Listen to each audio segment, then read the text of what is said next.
Should I buy or should I rent? Welcome back everybody to my channel.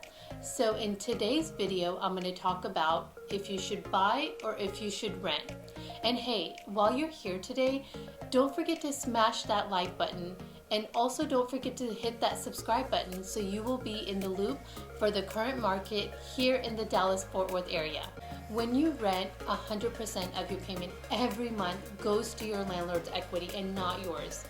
When you invest in a home, you invest in yourself. Also, when you're renting a home, and if you decide to change the paint of the walls, or if you want to change the floors or anything addition to that house, you're actually adding value to your landlord's home and not yours. You're not the ownership of that home. On that note, you will also probably need his permission before you do anything to that property. Also, here is something else to think about. When you own a home, you build your credit score positively.